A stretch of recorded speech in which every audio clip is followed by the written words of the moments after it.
Every traumatized child takes on the abuse and the trauma and internalizes it and then tries to make sense of it. And given the choice of condemning the parental illiteracy, the cultural and emotional and relational illiteracy of the world around, or finding something innately wrong with themselves, a child always blames themselves for the abuse. Now, you can think of this as a mask to protect the child from a horrifying thought. An infant, a child, is completely dependent on the giants around them for survival, for security of survival, for love and belonging, for outside validation, the opportunity to develop their gifts. They need the world. And to conclude that the world is corrupt, unfair, sociopathic, incompetent, ignorant, and untrained is a horrifying thought. But to conclude that there's something wrong with me and I'll get to work on it, I'll figure it out. But the people that I actually depend on, they're great people. That's a comforting thought. So this is one thing that a child gets by concluding that they are fundamentally flawed, unlovable, etc. Now, the other thing that a child gets is sanity. Because sanity is simply the word we ascribe to congruency. If I say I'm a man, and you look at me and you think, well, that's kind of a male face and some male tones and gestures. Okay, so that's a man. So there's no question of sanity. But if I say I'm a man and I'm wearing a dress, which we ascribe to female, and I'm doing other effeminate things, and I have breasts and a vagina, well, then the question might come up, are you crazy? In other words, the gap between what you're saying and reality is quite big. So that's one of the ways. Insanity is the measurement of dissonance. Now, dissonance creates a lot of anxiety, particularly for traumatized individuals. Because what it means is that there's two narratives. There's a verbal narrative and there's an observable narrative. Now, particularly if you're in a room with giants that hit you from time to time, it's upsetting that there are two narratives, because now you've got to decide which narrative do you want to belong to, the one of observable senses or the one coming out of your abuser's mouth? Because if you follow the line of your observable senses, right? Dad says he's not drunk. Yes, you are. Well, you get beaten, right? And you learn that no. When you're dealing with giants, you want to follow the narrative of your abuser's delusions, because then you don't get hit, right? But then there are other times, for example, when a train is rushing towards you and Dad says, there's not time for a train, right? There are other times when you want to follow the narrative of your senses and ignore the delusions, right? But the very fact that you've got two narratives going on, the sensory data and the verbal data, makes for a confusing world for a child. When do I listen to what narrative? And one has to learn that, because the father that says he isn't drunk, when he's drunk and hits you for telling the truth, may also hit you for getting a bad school report. Well, in mathematics, you're graded on the numbers, not on what people say, right? And so you've got to learn this.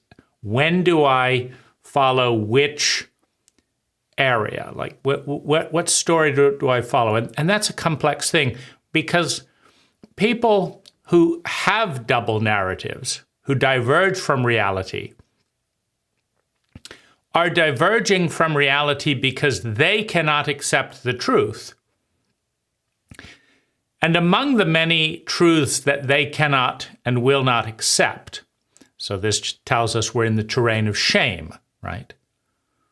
Because it's easier to tell the truth. You don't have to invent another narrative. But people who can't get off of an abuse cycle, they can't, they don't know how, but feel ashamed of the cycle they're on because they've been shamed. Now, shaming is blame, ostracization, and punishment, casting out, dissociation, without the means to do anything about it, right? So if the cult taught your abusive parent what traumatic literacy was, what emotional literacy was, what relational literacy was, how to diagnose a family abuse system, and helped your parent change the family system, well, then they wouldn't be trapped in an abuse cycle of intergenerational abuse. But the cult isn't competent enough to teach your abuser how to step off of the abuse loop. The cult probably isn't competent enough to teach you how to step off of the abuse loop either. Because unfortunately, it takes a certain amount of intelligence to cause a problem and a much higher level of intelligence to solve the problem that was caused. And the very fact that we have incompetent parents and traumatized children is a symptom of a cult that is massively successful at creating incompetent parents and traumatized children who become incompetent parents who traumatize their children. It is an incredibly successful cult at causing that problem. And it is incredibly unsuccessful. In other words, the cult is incompetent to solve the problem, as evidenced by the fact that no one enjoys being traumatized, that nobody enjoys being in a traumatic loop, and a large percentage of the population in the cult is traumatized and is in such a loop. So the problem lies with the cult. And the cult is just a series of unquestioned self-referential memes and cult members that are devoted to the unquestioned cult, are devoted to making excuse after excuse after excuse why the cult shouldn't change, why the cult doesn't change. If it was, don't talk about that, that's not fair, but we're better than this other cult. Well, all of these things, so that we don't do anything about it. But all a cult is in this area is, for example, a commitment to go cradle to grave without a single hour of parental training. You're not going to find it in kindergarten. You're not going to find it in high school. You're not going to find it in college. You're not going to find it in middle school. You're not going to find it at your job. You're not going to find it at the gym. You're not going to find it on the news. You can go through all the institutions of your cult without a single formal hour of parental literacy. Now, you could say that sexual literacy, you learn where to put it in and all that, is parental literacy. No, it isn't. That's sexual literacy. Okay, so you've created a baby. What next? Well, I'm just going to do exactly what was done to me. Well, what's that? Well, addiction, lies, cheating, insensitivity, forgetfulness, humiliation, and whatever else was done to me. That's, or I might have made a few little modifications, but there's no formal training on being a 10x parent, on having a 10x relationship. There's nowhere to be found. Well, when relationships, and particularly the child-parent relationship, is the single biggest cause of dis-ease, of suffering, and chronic and unnecessary pain, and the biggest potential source of love, well-being, intelligence, joy, of feeling better, then it takes a tremendous amount of stupidity to say that's exactly what we're not going to pay any attention to. This is the number one source of suffering. It's the number one source of potential well-being. And so we, in our infinite wisdom, are going to teach you algebra. I'm going to teach you to record the names of bridges in 1875. Because that's what intelligent cults do, and intelligent cult members say yes, sir, and no, sir, and they don't question the status quo. So that's a little bit of context for the pain, the hurt, the terror, the shock, the loneliness, and the belief that I am unlovable. The physiological expectation of being hit when I get close, when I seek connection. The expectation of being shouted at and blamed. The dissociation that I go through to avoid those expected responses. These were internalized by me as a little boy as all my fault. And although the brain, in later years and whatever, can develop alternate narratives that maybe it wasn't all my fault. Maybe it wasn't all my parents' fault. It wasn't all my teacher's fault. That to the extent that there is a fault, it is a repeating meme within a cult that is committed to failure and inadequacy in certain arenas that don't make any sense, that are insane. Now, back to that little piece about sanity, though. When a child says that I'm unlovable, they get sanity. They get one narrative. It's not that I'm lovable, that's one narrative, but I am treated as if I am not lovable, that's the other narrative.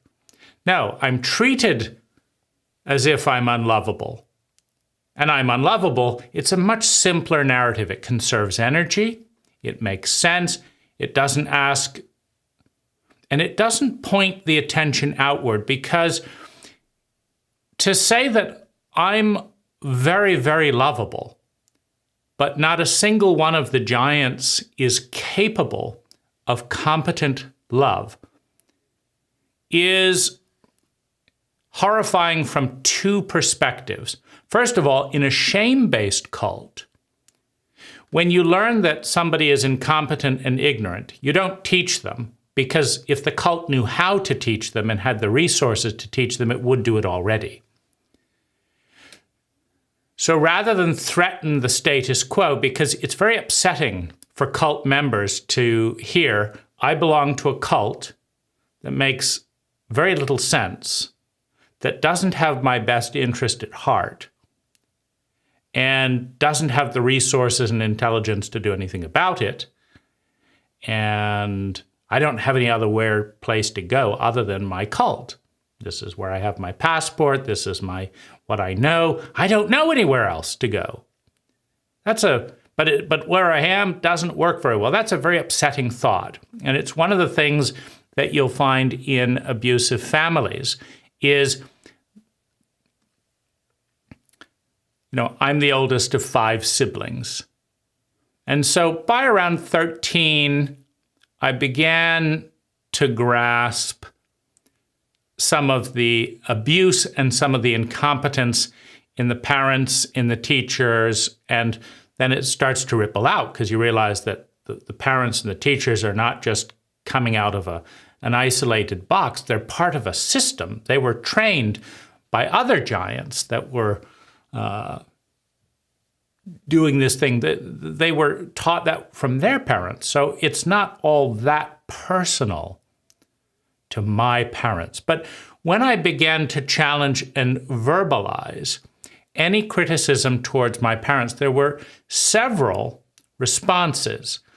One of the responses was to turn away. I don't want to say anything and I don't want to take sides. So that was one response. The other was, how dare you complain to mom and dad? How dare you? Look at the. So it was a reflex, right? It's too scary to admit that there might be something wrong with mom and dad. The other was addiction. Another response was addiction. I don't want to face it. I'll, get into stuff of that nature.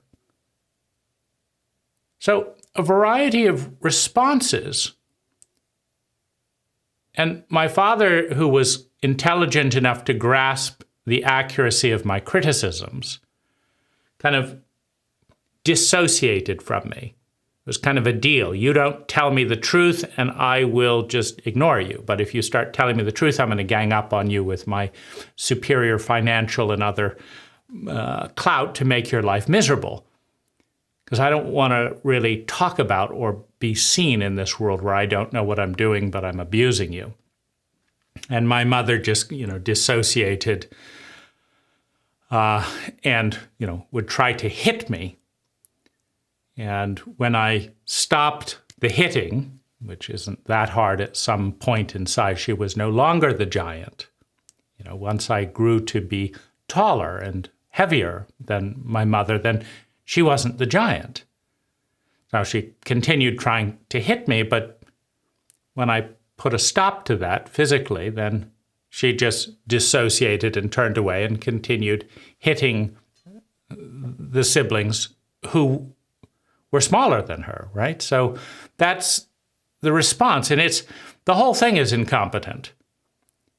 But if a child simply takes on the belief that I'm unlovable, and that's why all this is happening, and if once I figure out how to be lovable, then my mother will stop hitting me, then my father will stop humiliating and tormenting me at every turn, So that's okay. So the child gets sanity and they get hope and they get a belief that it's going to be okay while they are in a dependent relationship.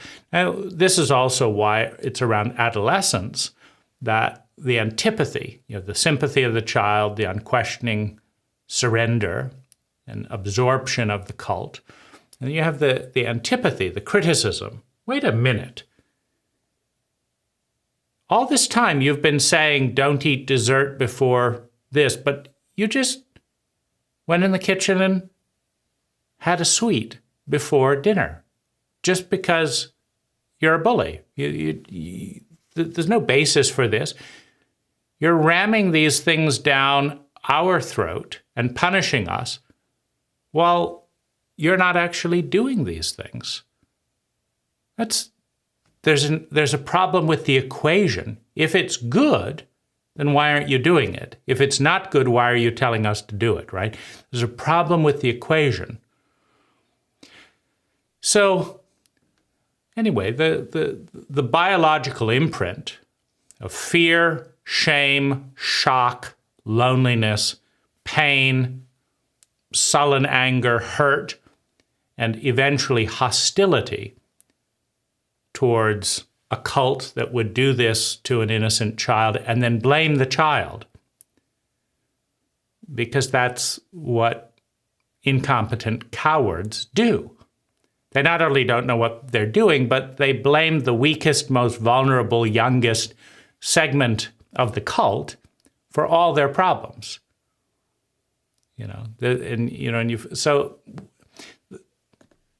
So that brings the shock, the fear, the trauma, the traumatic memories, the exhaustion, the feeling of complete worthlessness, the feeling of terror. So that lives in my body. And the grief of having lost the kingdom, lost the golden ball, lost that wonderful sense that everything was going to work out and for the best, the grief of the lost innocence, of realizing I'm surrounded by morons who are shame-based and sociopathic, and so their number one goal is to avoid admitting that they're morons, because then they'll be punished by one another and themselves. They won't actually do anything about it, which is another cycle of insanity. Like, who said you have to shame and punish people because they're morons, as opposed to educate them? Well, who says there isn't any way to educate them? What if we just, for a generation, delete algebra and put in parental literacy, emotional literacy, relational literacy, a few useful tips about life? Let's delete the history of bridges and add in driver's ed. Suddenly, high school attendance will go up, right? Make it relevant, right? Are we really that dumb that we couldn't consider something like that? And it is a self-perpetuating stupidity, because when stupid people teach stupid things in stupid ways, it's and then punish divergence. Don't talk back to the teacher. Don't upset your mother, and then punish that. Well, then you raise very stupid people who are very smart at avoiding the punishment of their stupid cult, but are not very smart at thinking and showing courageous initiative, because that was penalized since birth. So what I wanted to look at is, I have these feelings, these fears, these terrors in my body. They haven't gone away in 47 years. I may die feeling like a terrified 6-year-old. I may die in the loneliness of realizing I'm in a cult where nobody wants to talk about that. And certainly nobody wants to hug and love that 6-year-old. Wants to pretend that you're a grown-up, you're this, grown-ups don't do that, don't do this. What kind of a cult considers itself scientific and refuses to gather, disseminate, and respond to data? The single most important questions that anyone could possibly ask me, I've never been asked by a single human being. Coincidence? Random chance? Well, certainly if 1 or 2 or 3 human beings forgot to ask these questions. But every single one? It's nuts. So how do I build myself up in the midst of this anxiety, in the midst of terror, in the midst of shame, in the midst of shaking expectation of being hit? How do I objectively create a narrative? It doesn't change the body's response, but it is a framework that makes sense. It is a framework that makes that is comforting, at least mentally. So I'll show you what I do.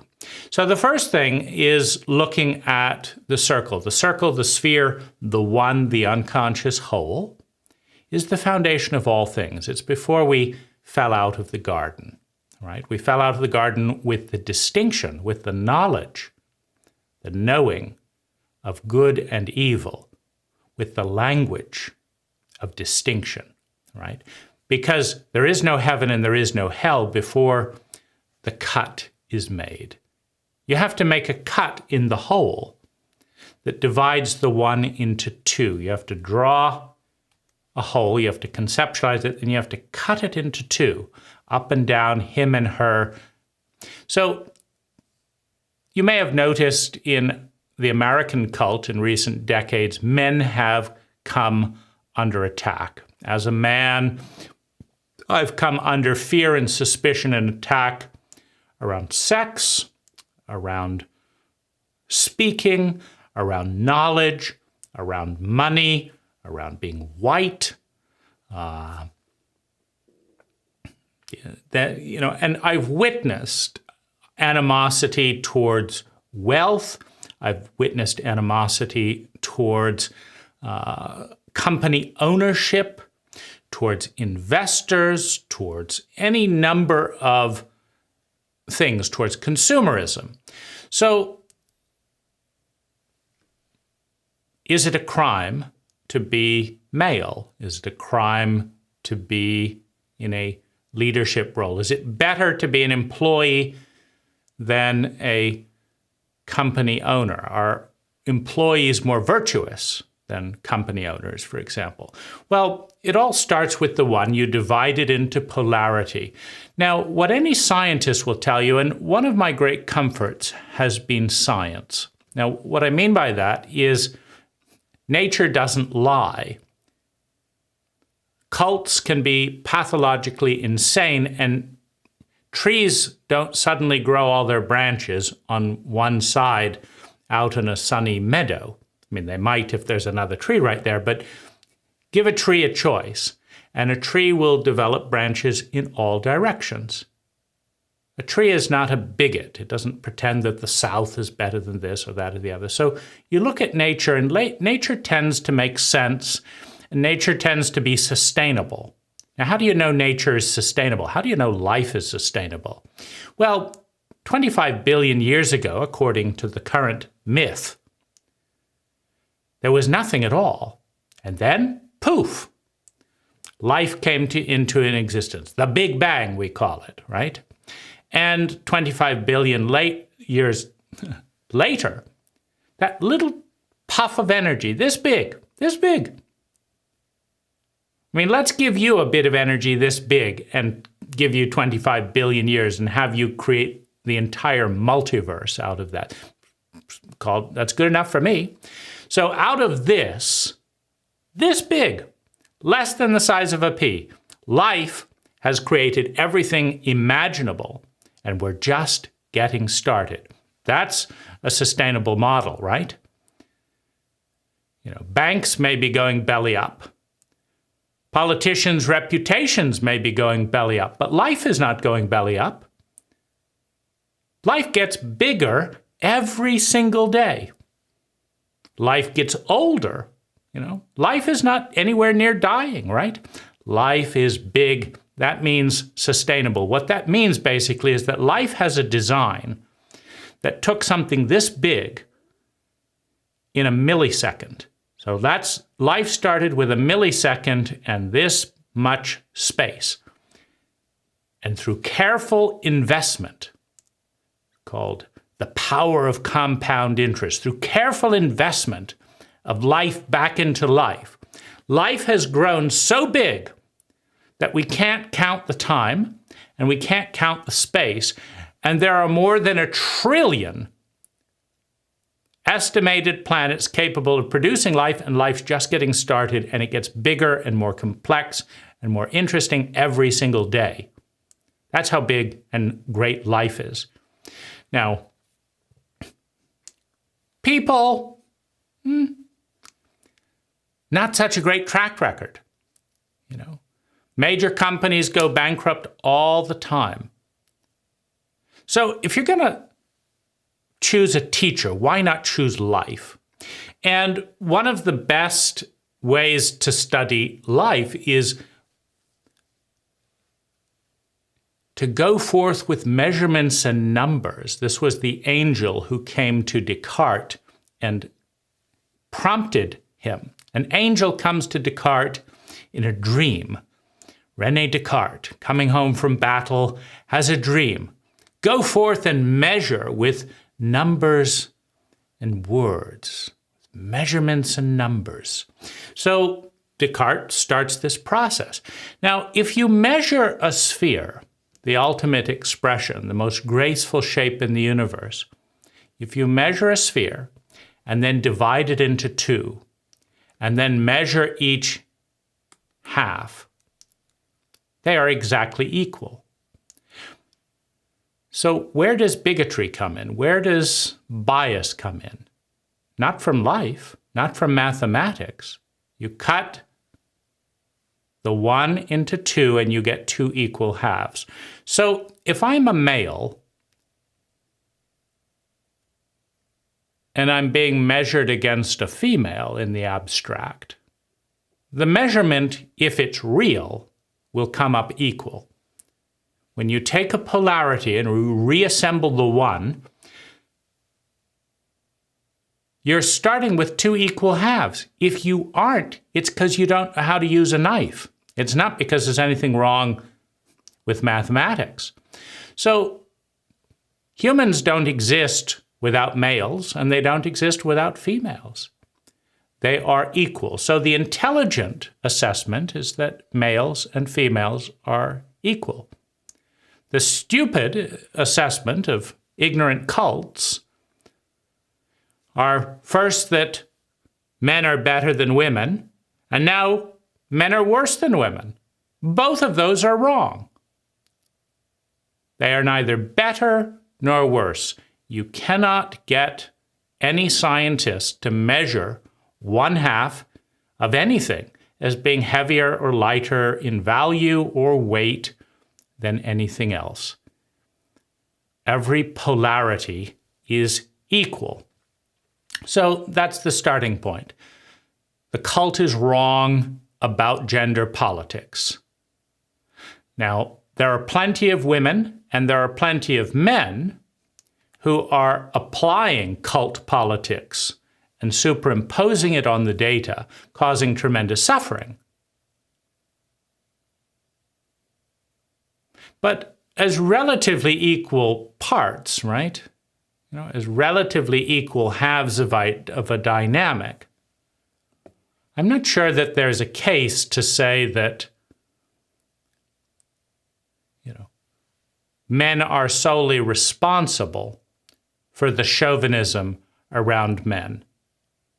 I've had a lot of women show hostility towards my feminine side, dismiss my feminine side, discount my feminine side, exactly like they're doing towards their own feminine side. So who's teaching who chauvinism? Any woman that has disgust towards the feminine side in a woman or in a man is chauvinistic. And any man who has disgust towards his own feminine side or the feminine side of a woman is chauvinistic. It's not mathematical, it's stupidity. So throw out the culture around the gender question, who's best, any of that. Male and female are exactly equal. So I'm neither better nor worse than any gender. Well, you also have racism. So whites, along with blacks, along with reds,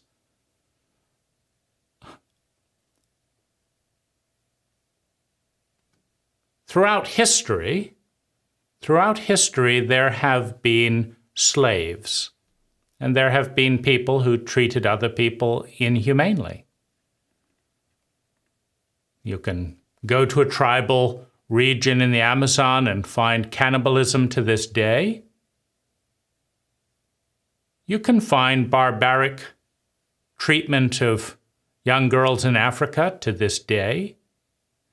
You can go into Arabic countries and find girls being beaten or discouraged from going into education. So there does not seem to be a singular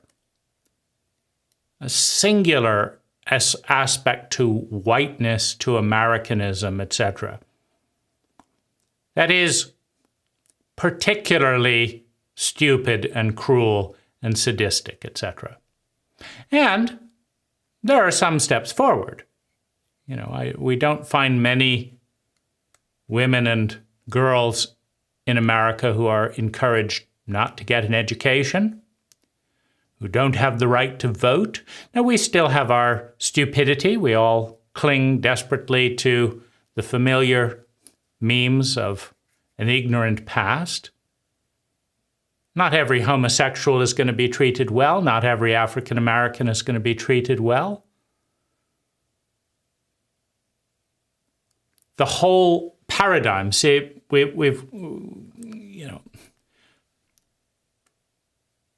Christianity is also skewed. It takes the one, divides it into good and evil, says that good is white and evil is black.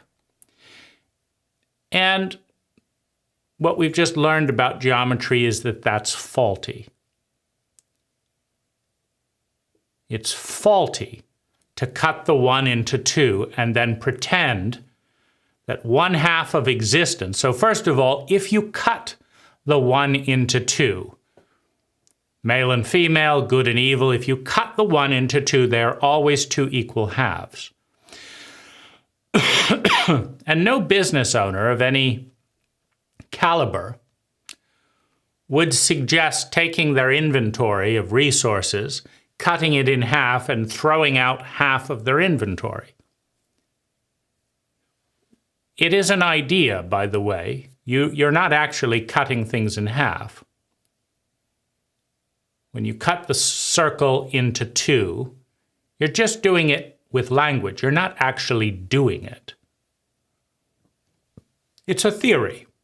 It's a symbolic language. So when you say that white is good and black is bad, notice that all the colors come in the tension between the two of them, right? You use a prism on a black and white page in order to get all the colors of the rainbow. You don't get children without a male or a female. You need both. And you don't get color without black and white. You need both.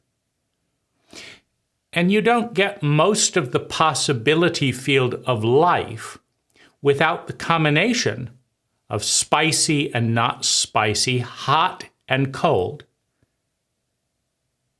All extremes are toxic. 300 degrees below zero, you're dead. 300 degrees above zero, you're dead.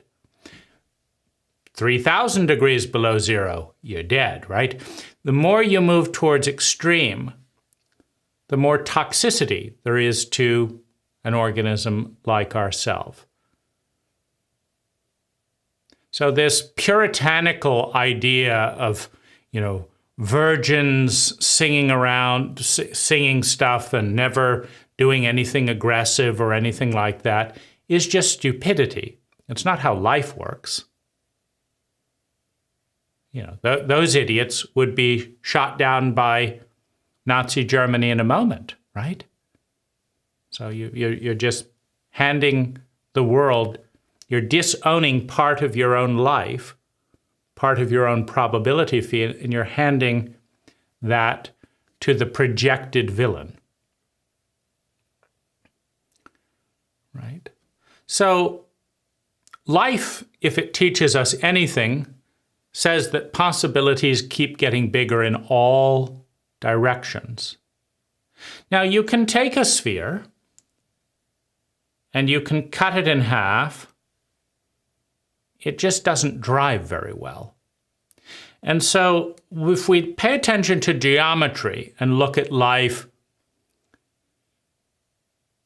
we're more likely to see that excessive kindness and excessive harshness are the problems. That the colors in the middle are quite healthy. Try raising a dog and letting the dog do every single thing it wants with zero discipline. Just do it. There are terrorizing bullies all across America who have been raised that way and who bite their owners and growl. And excessive kindness is toxic, and excessive harshness is just as toxic. Suffocation. It's the in-breath and the out-breath. They work as a pair. So you understand there's a problem with Christianity because it cuts the world into two. That's good. Okay, we've got language now. We've got distinction. But then it says that half of all that is godly. And then half of all that is satanic, is bad, has got to be gotten rid of. You will be punished for association with the black. Well, this is hardly good for understanding the diversity and value of races, with a gradient of skin colors, all the thing. And both black and white people have been conditioned and have been shown to be racist. You'll find black people in different cultures at different times in history. Malcolm Gladwell talks about how his mother was a racist. She was dark-skinned, but she wasn't as dark-skinned as the people she looked down on. And she wasn't as light-skinned as the people she looked up to. That's going on in Asia today. I go over to Asia, and they tell me how pretty I am. And they say they wish their skin was as light as mine. And they buy billions of dollars of whitener because they're racist. They've believed the narrative that white, that is pure, and black is not. And I tell them, I like your skin color. No. It's too dark. It doesn't matter what I say, right? They're racist to the core. I like their color. Who cares what I think? They've programmed the racism in, right? And they're going to do what it takes to stay out of the sun and do this and all that, right? But geometry tells us that it's false. That good and bad does not correlate to black and white, and is in many ways a misunderstanding. A misunderstanding. If you take the same thing, you could say death is bad and life is good. Until you look at the science and see you can't have one without the other. Everything we call death is a transformation of energy from one form to another. And that's what breath is. All the oxygen dies, and the carbon dioxide goes out. We just saw life and death in a moment. So it just means we've got it wrong. Now, I was bullied, shamed, terrified into believing that I might be sinful for not following the Christian line, which is a little bit odd because Christians don't follow the Christian line either. Just look at how many Christians have killed over the last 1,000 years. Look at all the Christian armies over the last, they don't pay attention to that. Look about theft. How about we own up as good Christians and give America back to the Native Americans? How about theft?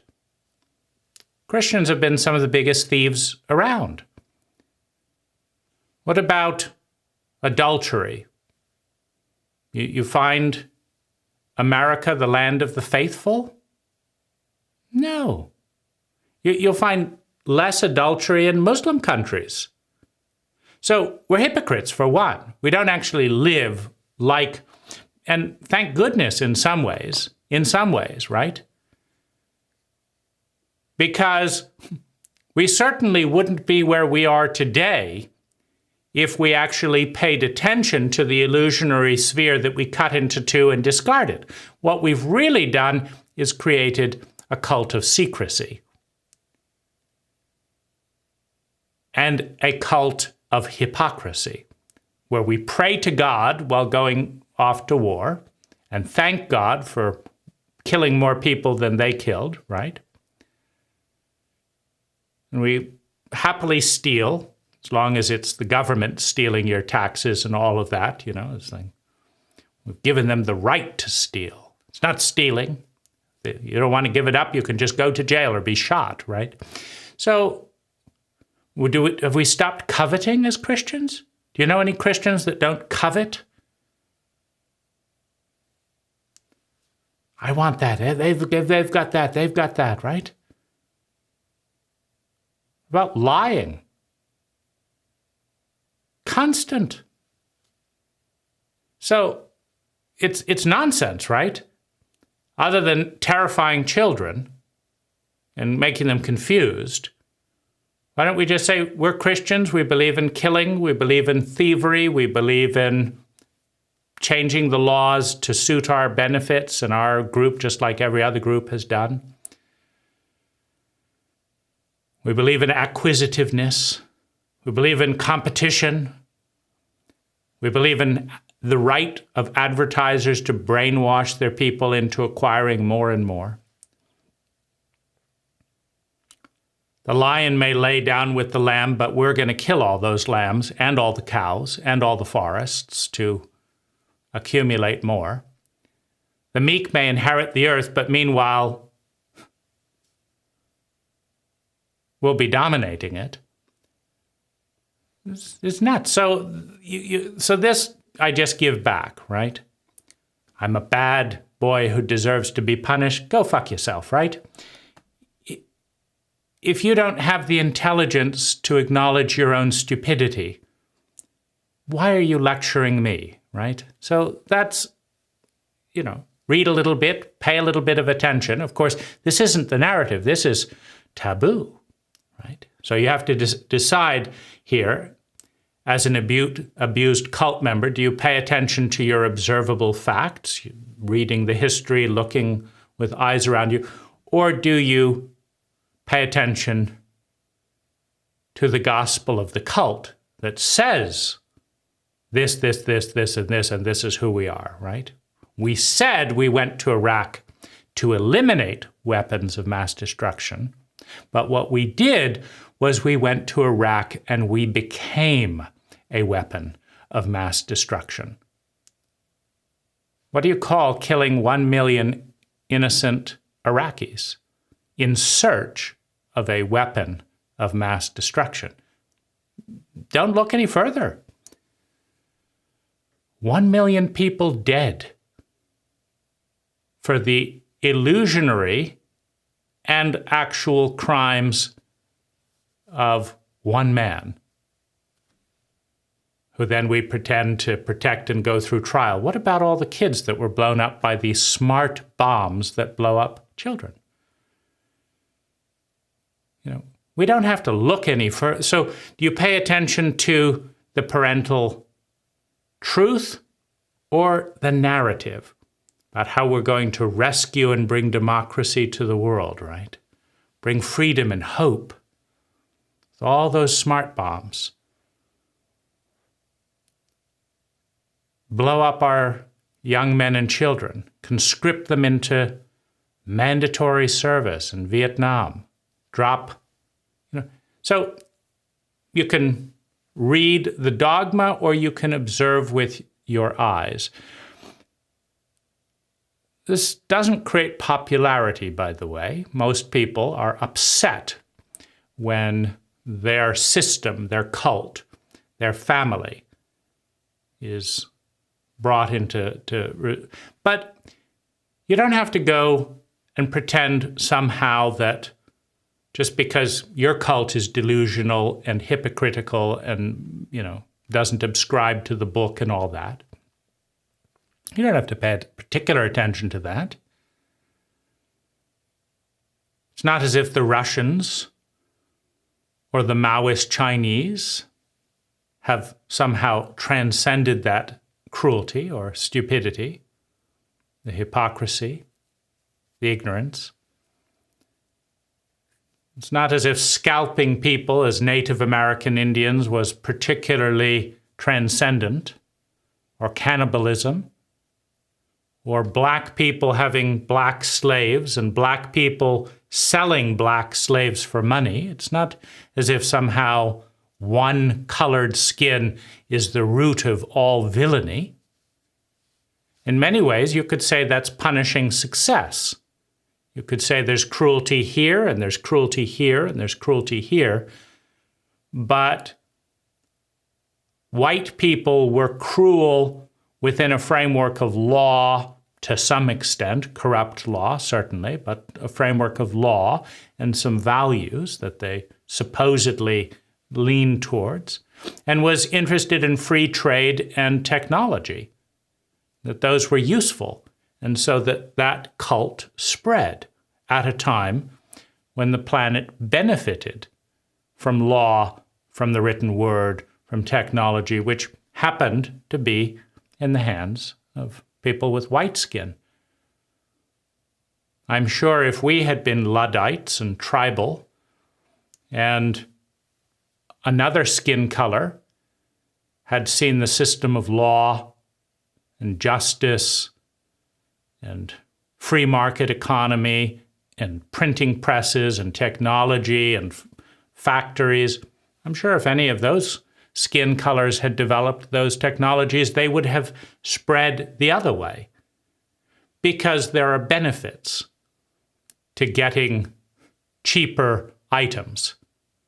The fact that I can drink some of the finest tea in the world for 30 cents delivered to my door without leaving the house with organic milk, that is a benefit that people all around the globe want. And free market, trade, and all of that brought some of that. So, and if employees are so noble, why don't they employ themselves and stop bitching at the bosses, right? Nothing's stopping anyone. I left home with $50 in my pocket at age 17. So if I'm bad for being a boss and not paying more money to employees or whatever it is, they've all got thousands. They could just leave and start their own business and deal with all the laws and deal with all the neighbors and deal with all the clients and find the work and go do it, right? I saw someone online, just a bunch of British people online hating Dyson, the vacuum maker. I was very impressed with Dyson because I learned about his 5,000 experiments and all the efforts he went to start a company that's now employing thousands of people. And every single British person in this chat forum was just hating him. And one of the biggest things they were hating Dyson for was not paying his employees more. And I asked any of them why they didn't pay those employees. I mean, you're obviously upset that these people haven't been given more money. Do you want to give them a few pounds? Why should we do it? Because you say it's an outrage that they're underpaid? And this apparently concerns you? Is anyone stopping you from giving them money? They couldn't get their head around that they actually had any power, that any person in the world could go and give Dyson's employees £5. private raise. Just as any of Dyson's employees could stop working at Dyson and go to any other company in the entire country. Just as any of them could start a company, do it better than Dyson, hire all Dyson's employees, and give them all raises. So,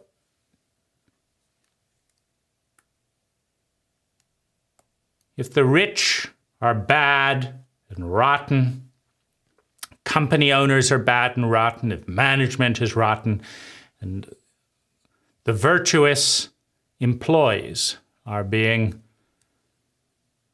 just their lives are being ruined by these horrible people.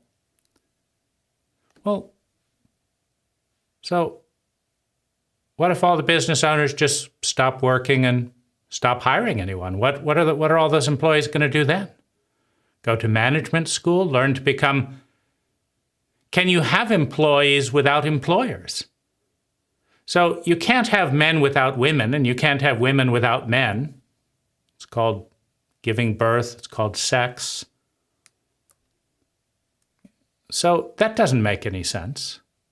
And particularly in free cultures, such as our own, if I dislike and am outraged by the stupidity of my boss, I've got 1,000 other stupid bosses to choose from. Or I can start my own company and see how much better I can do it and start hiring other employees. And I can give them as many raises as I want until I go bankrupt, right? So no one's stopping anyone from doing that. So that kind of shakes that a little bit. So perhaps I'm not a villain for being a company owner. Perhaps I'm giving people the freedom, the choice to do work here. And if they don't like it, they can, I keep trying to teach my employees more, but they don't really want to learn. I tell them I'll give them a raise if they'll study this, and then I'll give them a raise. But it's too much work. So I give them a bonus. If you study this, I'll not only give you a raise, I'll give you a bonus. But it's just it's too much work to think about all that. But could you just give us a raise anyway?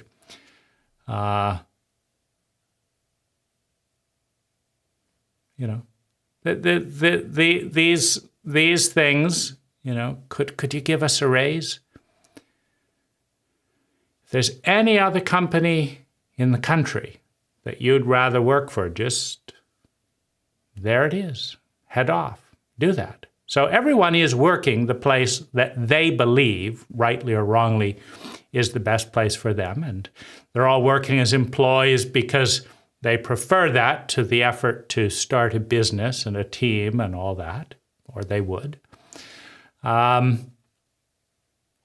So I don't think you can, and I complain about my employees, but what good are business owners without employees? What good are employees without business owners to employ them? I mean, you cannot make any rational argument that one half of a circle is better than the other. Now then there's all the hostility towards negativity and negative feelings. So that's been directed at me. I point out the negative aspects. You're being so negative.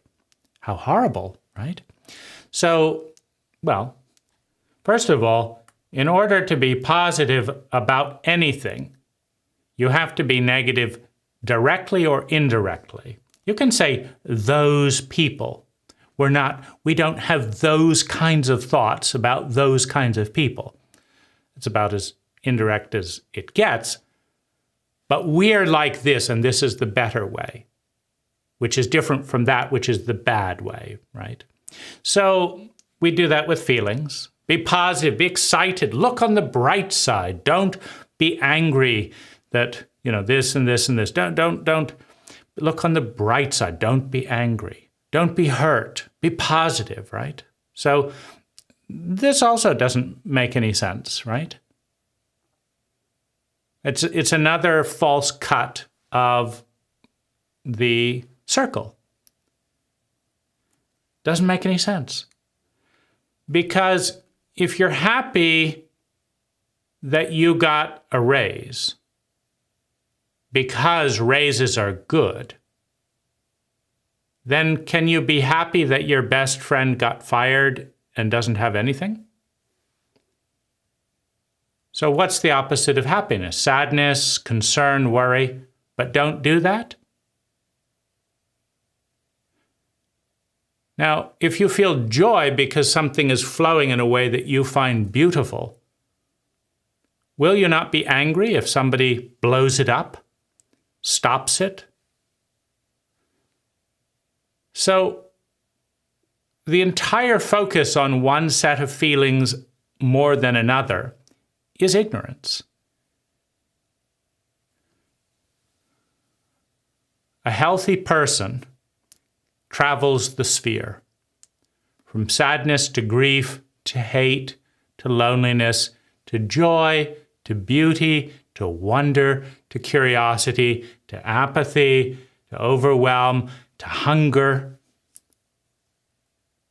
and tastes all of those stimuli as a way of understanding their relationship with all that is. So, that doesn't make any sense. Now, I've gotten a fair amount of criticism for being weird. Not always, and I've gotten more resistance than criticism in comments like, I've never done that before. And that's kind of the end of the sentence for many people. Well, I've never done that before. I've never met you before. I haven't heard that before. Nobody's asked me that before. So all of these things, what they're saying is basically, you are unique. That takes me into the unknown. I'm uncomfortable going into the unknown. So having identified that this is different, I'm going to reject you. So this has caused probably one of the largest amounts of hurt and frustration and confusion and sadness and grief for me is all of the rejection, simply because I'm not doing something, I'm not saying something, I'm not being in the normal way. But here's the antidote in mental architecture for that. If you look at all evolution, well, first of all, look at life. What does life do? Start with the possibility field. All things that a human mind can conceive are possible in the possibility field. How do you know that? Well, first of all, the human mind is a tiny, tiny, tiny, tiny, tiny observing and measuring device. So the geometrical equations and mathematical equations that can be generated by a human mind as a speck of a speck of a speck of all that is, you can't generate mentally as a tiny little mind a bigger possibility field than the possibility field of the vast ecology. We're talking trillions upon trillions of stars, with more than 1 trillion planets being probable sources of life as we know it.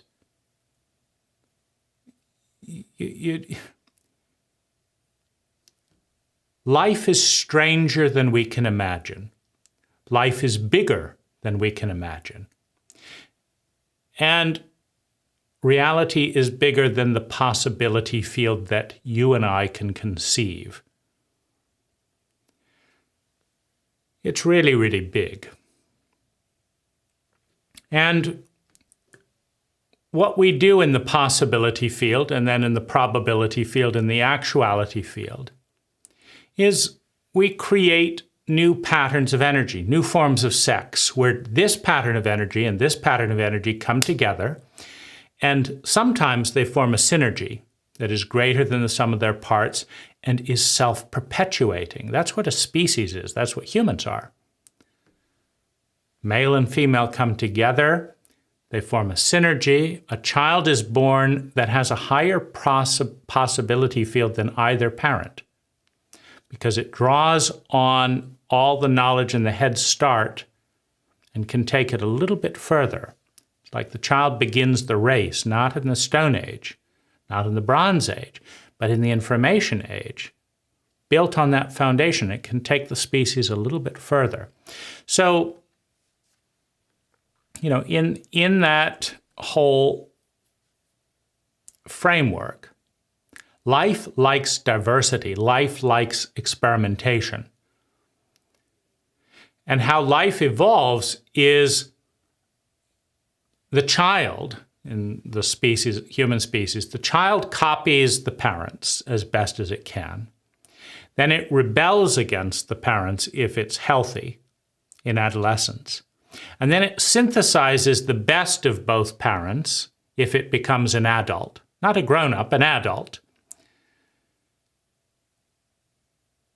and rejects the worst and develops new techniques of its own. So then each of those individual memes that are put forth by that individual go forth, and some of them catch and disseminate into the cult, into the culture, and most of them are extinguished by a cult that doesn't want to think, that doesn't want to evaluate, that doesn't want to change, that doesn't want to be aware. So that's what, how life evolves. So the most valuable thing that you can give life is intelligent uniqueness, is to criticize the worst of what he is and what has been, appreciate the best of what he is and what has been, and to create something new that has never existed before, a pattern of living, a pattern of speaking, a pattern of being, a pattern of feeling that has never existed before.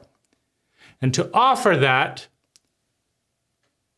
on the altar of life, to be received or to be rejected by all that is. Nice try, but we're not going to listen to 3-hour talks like this. I'd rather see a blockbuster Netflix action movie that gives me more adrenaline. So this meme is unlikely to catch on in this format, right? But it is nonetheless unique. It is an offering. Life can receive it or reject it. But our job is to take something that is and make it more intelligent than it was, than it is. And we do that by observing the goal, by observing the ultimate goal, which is sustainable well-being, by measuring the intake, the fuel, the time, the money, the natural resources that are required, and then looking at the mechanism, the machinery of identity and of technology that converts that energy into sustainable well-being, and analyzing if there's a better mousetrap. Is there a better way to take less time, less money, and less natural resources and create more sustainable well-being? And if there is, and we embody that new recipe, we are part of evolution. We've made our contribution.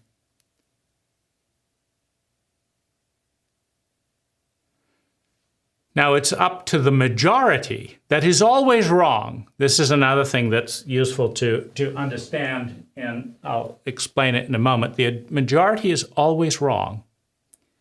It's for this reason. It's nothing personal, and it's not black and white. But every technology looks like this in its movement from invention, early adoption. If it is a good technology, a majority will eventually adopt it, then it tapers off, and then nobody's using it, right? Quill pens had a curve like this. Landlines have a curve like this. Coal plants have a curve like this. At one point, they were the first to be invented. Then they took off, and suddenly the world is using coal plants to generate electricity.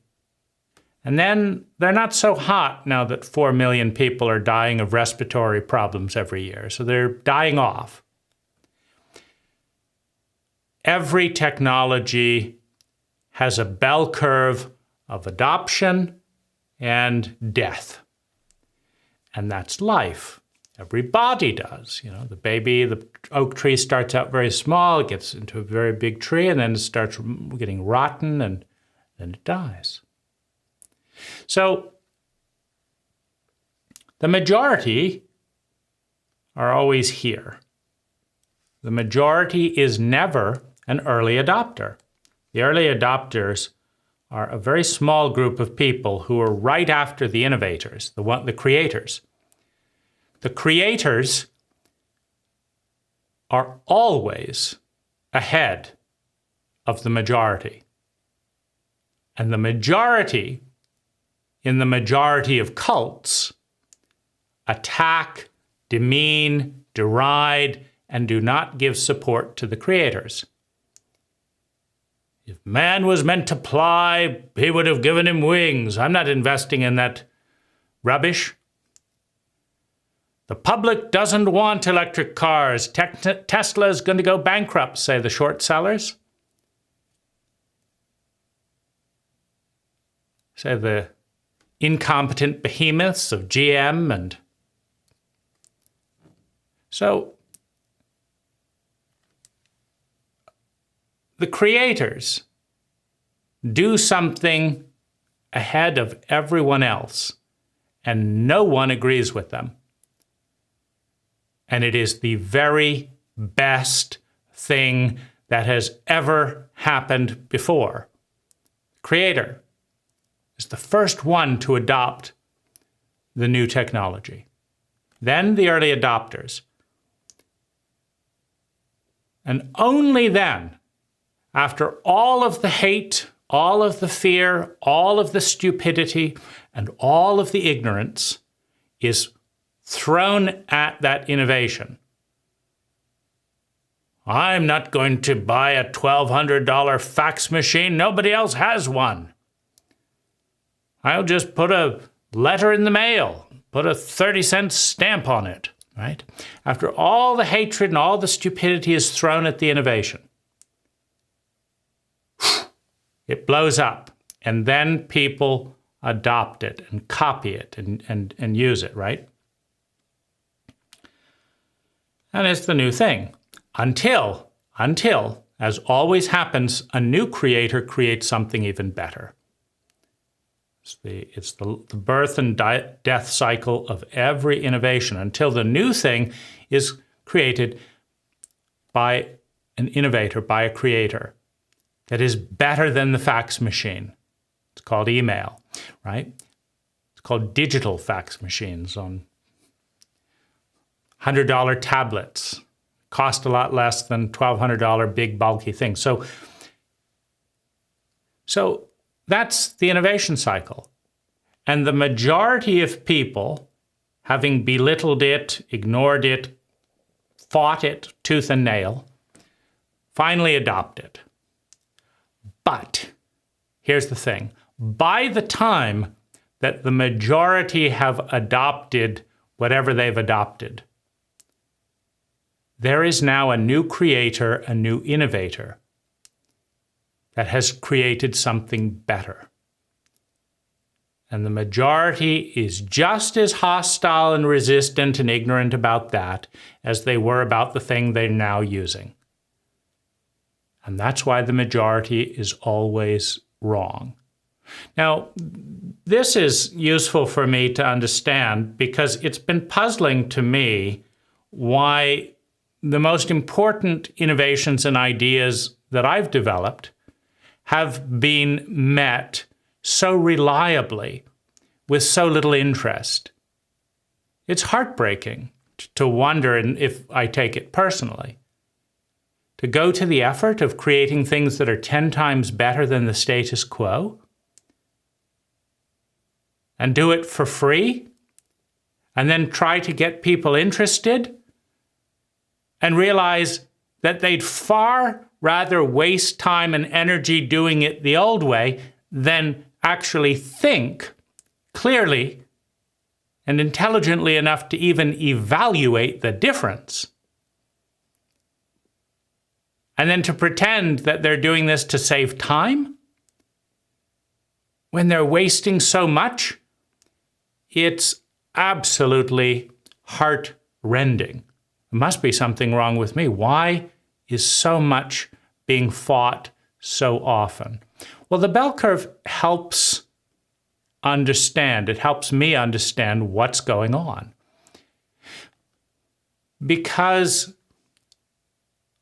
life creates a majority of clones as clones. If you look at a dandelion seed, one dandelion creates 1,000 seeds. Many of those do not become dandelions, and they don't have to.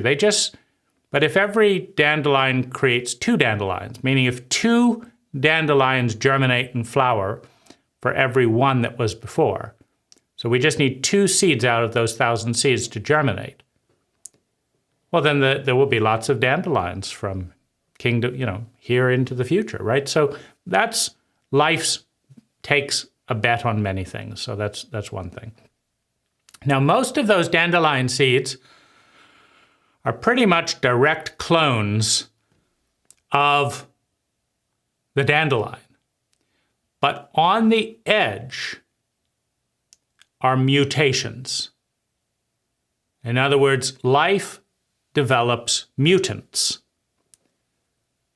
diversity, complexity at the edges of sameness. And it doesn't know where the seeds will land. And it doesn't know if the iteration, the mutation, is going to be better or worse than the clone.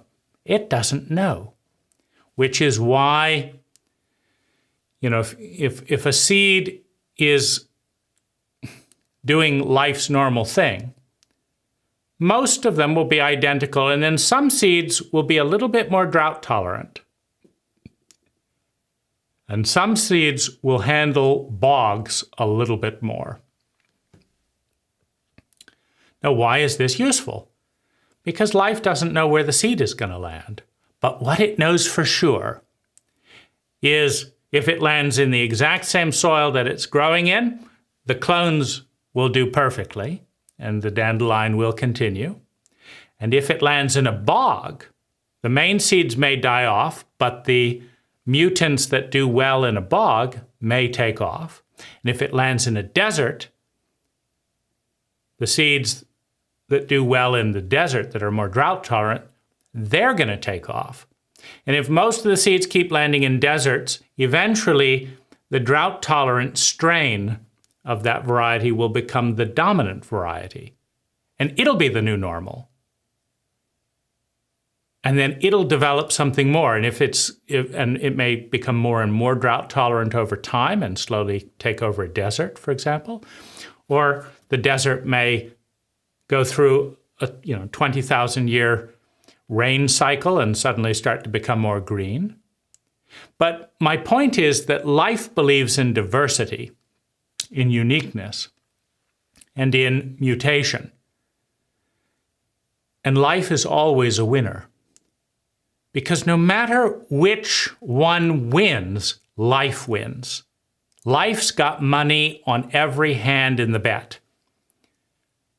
Life's got $10 on you, and $10 on you, and $10 on you, and $10 on me, and $10 on every other thing. It's impossible for life to lose. But our greatest contribution to life is intelligent diversity. Now, when you deviate from the norm, it's, by the way, useful to understand what intelligence is.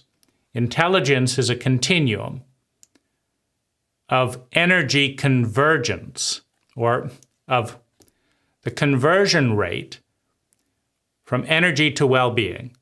If you are intelligent, you design things, you create things that take less energy and produce more well-being. If you are stupid, you design and create things that consume more energy and make you more miserable. So you spend money and time to be worse off. That's stupidity. And so that's the measure of intelligence. And it's a continuum, an endless continuum. The fax machine was better than snail mail, and email is better than a fax machine. And the next thing will be better than email. And the next thing will be better than that. It's an endless continuum. Less energy, more value. Less energy, more value. That's the intelligence continuum. So when life wins, when we serve life, we're given a status quo to analyze, and we're invited to become a clone in childhood. If we're healthy and at all awake, we rebel in adolescence against all the cruelty and unnecessary stupidity of the status quo. And we then develop a synthesis, something new, that takes the best of what was, that rejects the worst of what was, and that creates something new entirely. And then we offer that into the pot. And then life accepts it or rejects it based on timing. Maybe the perfect idea just 100 years too soon. The environment isn't ready for it. So then someone else will come along building on that idea 100 years ago and say, now's the time. Now's the time. Right? Steve Jobs did not invent the iPod.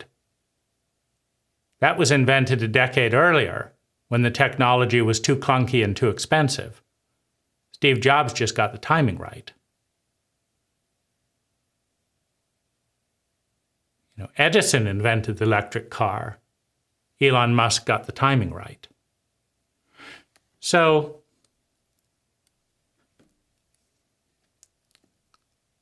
that's life. And I do feel the pressure, the shame of individuality, the shame of not being welcome, the shame of not being understood, the shame of not hearing people talk about the things I'm thinking about, the shame of being looked at and rejected, the shame of not being funded for 1,000 good ideas. I feel hurt. I feel sad. I feel puzzled because I'm expecting others to see what I see, and they never have, and maybe never will. And there's an aloneness around that. And so I think, well, maybe I could just be, it's not hard to be a clone. You don't have to think. You don't have to work anything out. You just look around, see what the majority of people are doing, and do that. It's not hard. But when I understand this bell curve of innovation, number one, I understand that life and the bleeding edge of evolution is served by minorities, not by majorities. It always has been, it always will be. It's the nature of the bell curve, it's the nature of the Pareto principle. And it's there throughout all life. So that's one thing. The other thing is I care. I care about people. And good design is a response to that caring. There is a tremendous amount of chronic and unnecessary suffering in the world. I don't like it. And good design is the most effective response to that unnecessary suffering. And it is very, very painful that it isn't embraced because so many are suffering that do not know that there is another way. Now, I could, of course, be wrong. Now, here's what I mean. The majority is always wrong. That's the nature of the bell curve. Another way of saying it is the majority is always late. meaning a minority always adopts the best technology before the majority does. The majority fights them, and if they can't kill them, then benefits from the great ideas, right? But there are two minorities. If you diverge from the norm, you're going to go backward or forward. This is the bleeding edge, right here. But this is the Luddites. And you also have chaos, out in the, just nowhere, right? It just never goes nowhere. You can diverge from the norm in a lot of ways, but you're only of service if you diverge from the norm towards intelligence in a direction that consumes less energy and creates more well-being. If you consume more well-being, you see those bicycles where you're sitting, laying down and have flags and, interesting handlebars and all that. These people have paid $2,000 for a bicycle that, takes them way down so that they can't see the cars around. And, and they're spending $2,000 for a more dangerous and ride, but they're a novelty. Everyone asks them about it, right? And so it seems like, well, that's one reason to do something like that. Now, spending $2,000 instead of $200 for a bicycle is not necessarily going in the right direction. It's consuming more energy. Now, you're spending all this time explaining your unique design, et cetera, to the bike, but is your well-being going up in a statistical way, right? Well, that's just being different. I'm going to paint my hair pink and stick it up. Is there more well-being? Well, if you're feeling invisible and wanting to talk to people and who are asking you, or you enjoy attention with, and you like fighting with people, and some people are going to mutter at you and glare at you and stuff, well, then, there's a usefulness in that. There is a usefulness in diversity. But to be really useful, you want to create a tenfold increase in well-being for the same amount of energy, in a measurable sense. That's really useful. And I think I was lucky that I discovered at an early age that the majority was often wrong. Now, the time that I realized this was when I analyzed high school. I'd been in high school, I'd been out of high school, I'd been in high school, I'd been out of high school, and I analyzed high school. And my conclusion was that 80% of what I was learning was irrelevant to a life of well-being, and that 20% of what I was learning was relevant but taught 50% inefficiently in the setting and way that it was taught. And so high school was 10% intelligent and 90% idiotic. So that was the first assessment. The second assessment was that I was miserable 80% of the time in high school. So the price was misery all of my time for 10% yield. And this was supposed to go on for years. And I said, that's not good enough. So it seemed to me that a better education protocol could be designed that would be more efficient, that would consume less money. My parents were sending me to a private Waldorf school. And those are expensive, right? So time-consuming, expensive financially, expensive ecologically. You had to drive there in a car, I had to use all these things here. And then the community never got any benefit. I could go through the entirety of high school and not one member of the community would benefit because I had been there. So very low yield. So I just redesigned a self-designed homeschool program where I never had to drive to a car to school, where the subjects escalated in usefulness by hundreds of percent. The subjects that I learned were 1,000% more relevant to a life of well-being. And they cost me nothing. In fact, I was paid to learn, and multiple people got benefit as I learned, as I provided, community service. And I interviewed all the Waldorf teachers that I could, was on speaking terms with, and my parents about the idea. And every single one of them said, it's a terrible idea. Don't do it. And I asked them, why is it a terrible idea? And they couldn't come up with any intelligent answers. They just said, well, you're going to need to get a GED before you go to college. And I said, why would you go to college if it was more of the same? And they said, so you could get a good job.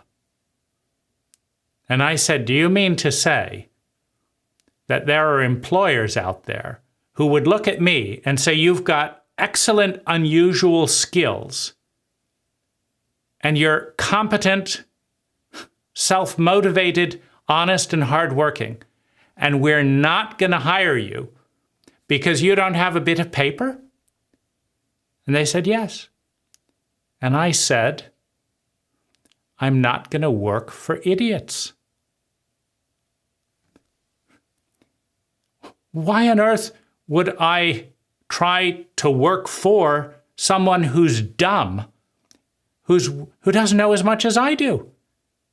Because I would never hire someone with a piece of paper. I would pay attention to what they brought to the table. I don't care about paper. I care about skills, honesty, intelligence, initiative, and useful skills. Not algebra, not the history of bridges, right? I want someone who knows something useful. Well, they didn't get it. So my conclusion was not that I was necessarily right. I thought maybe I'm making a mistake. But I'm thinking it through better than a single, there isn't a single person in my sphere of grown-ups that is thinking about this as well as I am. So I'm going to do and they all said it was a terrible idea and it was the best decision I've ever made. So in that sense, it isolated me. No more classmates. Very few people can relate to this context. That's the pain, that's the loneliness, that's the sadness, right? Because it'd be fun to share the excitement around these things with people who know enough to know what I'm talking about. I don't have that. Right? But there is a price, there's a price to being part of the herd, and there's a benefit. And there's a price to being an innovator, and there's a benefit. But it seems like if I care about people, if I care about future generations, ecology, the environment, the greatest contribution that I can give is intelligent design, is my own unique form. And so that's what I'm doing. And I'm doing it more than most people that I know. And so I give myself a good mark in a good design for education. And my business, which again, I'm not doing the way other people do. I make more money per hour than most people. I work less hours than most people. I have fewer mistakes than most people. I innovate more than most people. My jobs are done on time or early, more than 90% of contractors. My jobs are done on budget. Only 70% of contractors do their work on budget, right? So there's lots of different things that, okay. So the way that I look at it is I carry traumatic wounds from infancy and childhood in a traumatically illiterate culture that is not kind and sensitive to those wounds. I am also incompetent to heal all of those wounds. As a member of my cult, I can't pioneer everything. I do not know how to heal all these wounds. I'm also more isolated by each of the different ways of doing things, and I feel more lonely and more hurt, and that reinforces the belief in unlovability that comes from early childhood abuse. But I also understand the language and the mathematics of that statement. I am unlovable is half of a circle. Other people do not know how to love me is the other half, right? So in any relationship, in any dynamic, if I can give you a floppy disk in Japanese, but you can't read Japanese, I can't speak to you, but you can't listen to me, right? There's a dynamic. And so it is a reality that most people do not know how to love me in the doorways that I have opened to be loved. And I don't know how to be loved in the shape that most people are giving it. And there's a grief and a sadness and a loneliness in that. And it's a mutual loss. Meaning lots and lots of people lose by not having me in their lives. And at least in the abstract, and I think it is symmetrical, I would have to then say that I lose by not having lots of people in my life. What I experience is frustration, irritation, impatience, invisibility, angst. Having all that I've just talked about be so invisible in most of the interactions that I'm invited into. And I think that most people feel uncomfortable and unease and overwhelmed, etc., entering into parts of my world. So when they get rid of me, they just feel they're getting rid of some of that discomfort.